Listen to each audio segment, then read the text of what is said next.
G'day fellow flight sims and random YouTubers. Well, I'd like to wish all my viewers and subscribers a happy new year for 2025. Hope it all goes well for you.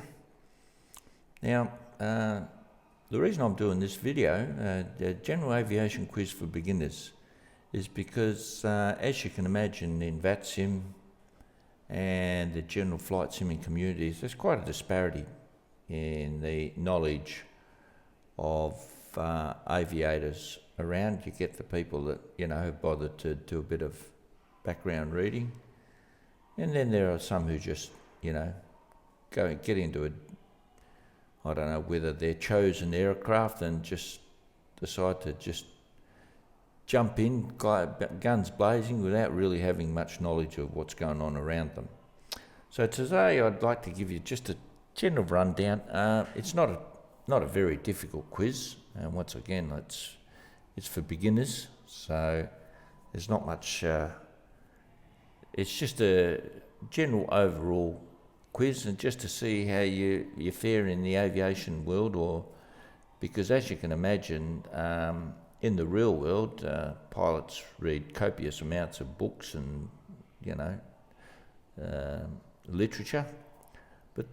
Today I just want to touch on a few points which may be possible in helping you in your general aviation or your aviation knowledge. Okay, so without further ado, let's get stuck into it. Okay, the first one is, and you've probably heard me, or if you heard any of my videos on ATC controlling, will probably know the answer to this, but after takeoff in a Class Charlie airspace, on your first contact with centre approach or departure, you must report altitude passing, B, entire clearance, and C, altitude passing and last assigned level, or D, assigned level. Now, many of you who've flown on VATSIM or VATPAC over here in Australia, or the Oceania region, I should say, you hear the pilot will say,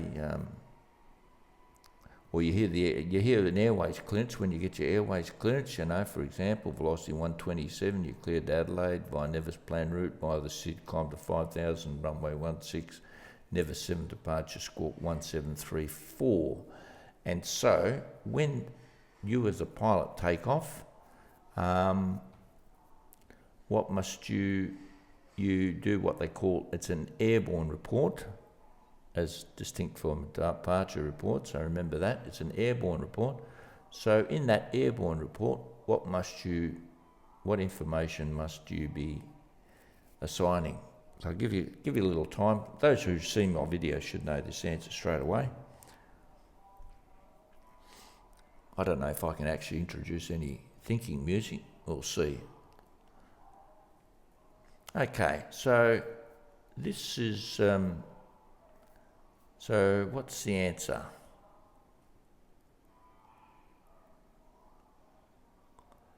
That's right, it's altitude passing and last assigned level. In other words, it's an airborne report, and it sounds something like this. Melbourne departure, velocity 147, passing 2,500 on climb to 5. And just to back me up on this is from what they call the AIP, the Aeronautical Information Publication, and it says there, airborne report. As I said, it's in airspace with ATS sounds, in Class C and in Class D control zones, and we'll get into Class D's, and there's a question on Class D's airspace. When ATS surveillance service is provided on first contact with centre approach or departures, a pilot must report if assigned initial heading, and that's when you're given what they call a radar SID. You're given and most airports, like in Melbourne, it will be the Melbourne 8 departure, and that's a radar SID. If you look at the charts, you must you give that the direction of turn and assigned heading, and if it's on a procedural SID, you only say the altitude passing to the nearest 100 and your last assigned to level. So that's so if you're given a radar SID, you must indicate the direction, turn and your assigned heading. So that one there would be pretty, I won't say obvious, but like I said, people who see my videos will know that straight away. Okay, we talked about Class Ds. So before entering Class D airspace, you must A, obtain an ATC clearance. B, if you're VFR, you don't need any clearance to enter Class D. C, establish two-way communications. Or D, be granted an approval. So I'll let you, people who know this, this is pretty obvious. Okay, the answer is, that's right, you must obtain an ATC clearance. So when do you need? Now with a Class D, now there are two types of Class Ds in Australia. There's the Metro Class Ds, which used to be the ex-GAP airports. And what I mean by GAP airports is the general aviation airports. For example, over here in WA, it's Jandakot, where all your GAs fly in and out and do their training. In Adelaide, it'd be Parafield. In Melbourne, it'd be Moorabbin. In Sydney or New South Wales, it'd be Bankstown. And in Queensland, it'd be Archerfield. So they're they're called metros, but they used to be called GAP airports back in the day. And then, of course, there's the regional airports, regional Class Ds. Now, examples of that will be Albury, Broome Airport over here up in northwest WA, and there's several others which I can't think of at the moment. I think Tamworth is in there somewhere. So you must be, to enter these airports, or airspace I should say, you must obtain an ATC clearance. So, and to back that up, this is once again, it's from the AIP, entry into Class A, B, C, D or E. So it says there, a pilot in command of an aircraft must not enter a control zone or a control area that is Class A, B, C, D or E airspace without any ATC clearance. Okay, now there is an exception, and as you see, despite subsection 1, a VFR flight does not require to enter Class E airspace. Okay, so that is the only exception. But if you're VFR or IFR, you need to, well, if you're VFR aircraft, you shouldn't be flying in Class A, because Class A is anything above flight level 180. So anything with Bravo, Charlie, Delta or Echo. Now, having said that, that's interesting because we don't have Class Bravo airspace. Okay, we have Class Charlie, Delta and Echo. And we have Alpha. Now, of course, there is another airspace. It's called Golf, which is uncontrolled airspace. And if you don't need any clearance at all if you're in there, if you're in uncontrolled airspace. Okay, let's move on.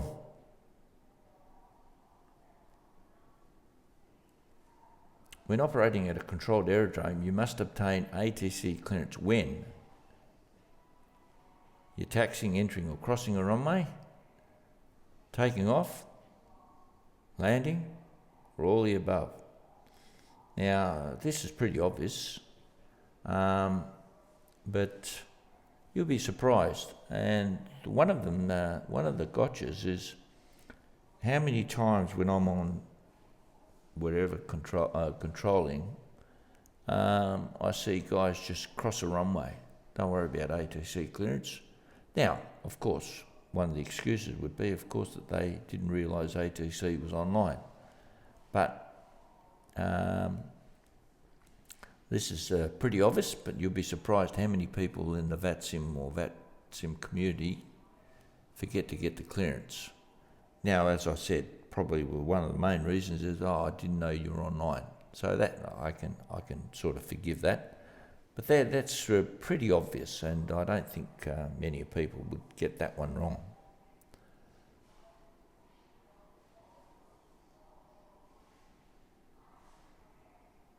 Okay, and that's the answer is, and as you can see here, it's controlled aerodromes.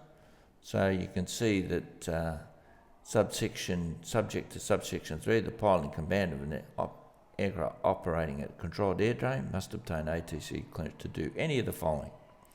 And it's interesting to see there, you say backtrack. So that's probably what a lot of people would not be aware of that. And one of the classics, if you're landing, let's say for I think Hobart would be an example. You land at Hobart, and more often than not, you need to backtrack. So before you turn your aircraft around and backtrack, you need to get the clearance from ATC. You just can't turn your aircraft around and decide to backtrack. So a lot of people wouldn't be aware of that. So, but obviously takeoff, landing and taxiing on any part of them, a lot of people would know that one. So that's pretty obvious. Hey, you never know. Never assume, I guess.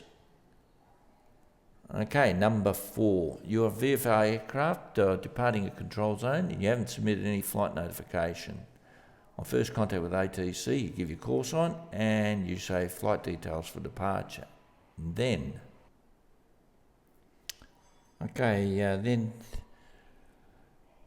do you say? Destination, preferred level, and ATIS code? Or do you say destination, first tracking point, preferred level, ATIS code? Or do you say destination, first tracking point, ATIS code? Or do you say first tracking point, preferred level, ATIS code? So this one's probably fairly obvious, really, because you think about it. I'll let you think about it. Just see if... Don't forget, ATC needs to know as much as possible. Okay, and the answer.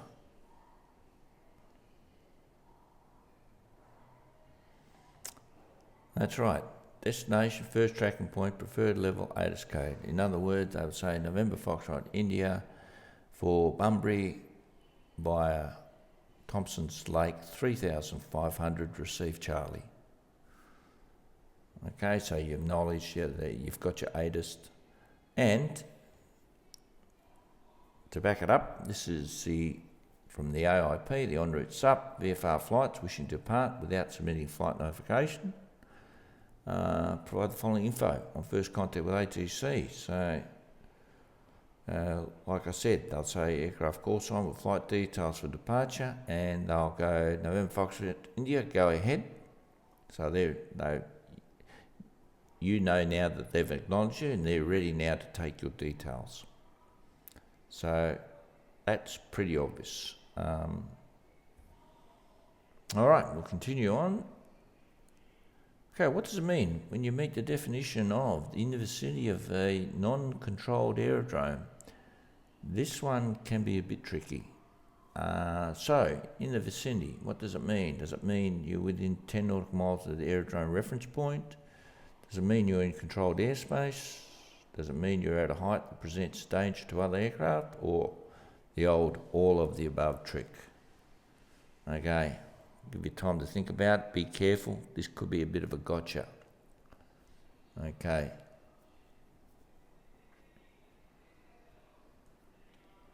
Okay, and the answer is, should have a drum roll or something. I bet you a lot of people thought, hang on a minute. That's right, it's the all of the above. And to back that up, meaning of the vicinity of an uncontrolled aerodrome. Most people would have said, with just as long as you're within the 10 nautical miles of the aerodrome. Well, it's more than that. It means 10 nautical miles, definitely, but also in uncontrolled airspace and at a height above the aerodrome that could result in conflict with operation to aerodrome. So, But the one factor that most people think it is as long as it's in 10 nautical miles of the aerodrome. So you're coming into, I don't know, what would be an uncontrolled aerodrome? Mangalore, I guess, be uncontrolled. So you're for 3,500, which means you're below the CTO or any controlled. I think out that way, Mangalore, I think the lowest class of airspace is class Echo at flight level 125, or might be lower, but you're certainly in uncontrolled airspace. And 2,500 you could be conflicting with. But most of the people think that just within 2 nautical miles, but it's also in uncontrolled airspace. So that one's a bit of a gotcha. And I think this could be the last question. This one's not that obvious. Actually, the requirements were recently changed about a year or two ago. So you're preparing for your Cessna 172 for a VFR flight during the day. What are your final reserve and contingency fuel requirements? Is it A, 45 minutes reserve, contingency not applicable? Is it 30 minutes reserved, contingency not applicable? Is it 30 minutes reserved and contingency 5% trip fuel, or 45 minutes reserved, contingency 5% trip fuel? This was actually amended a while back. So, yeah, I think it can be a bit of a gotcha. So this question, you either know it or you don't. It's sort of... Okay, and the answer is... That's right, 30 minutes reserve, contingency not applicable. And here it is there. You can see that the final reserve fuel and contingency fuel requirements with an aeroplane that says there the category maximum takeoff weight equal to or less than 5,700, which means most piston engine or turboprops. And if you're VFR, it says final reserve 30 minutes and contingency fuel. Now, the 45 minutes is if you're a night VFR. You need 45 minutes. You don't need contingency fuel. And then, of course, contingency fuel applies basically the RPT, your jets and stuff like that. They need, there's your block fuel, reserve fuel, and there's contingency fuel, because you never know where you might be a delay, you might need to hold somewhere. So they need to take on contingency fuel. But with VFR aircraft, you don't need any contingency fuel. It's not applicable. Okay, so that looks like it's the end for me. Like I said, it's just pretty basic quiz, really. I'm not sure how you guys can react to that. I was thinking of doing actually other quizzes or going through charts, explaining charts, because there's a lot of people out there don't understand charts in full and what everything on the chart means. Obviously there are parts of the chart that, but the actual application or flying IFR and understanding IFR charts, there's quite a few people that don't really know what is required. So that may be the next quiz I'll do, or actually it just might be just a tutorial. Anyhow, that's me for now. I hope you did well in the quiz, and until next time, see you later and take care. Cheers.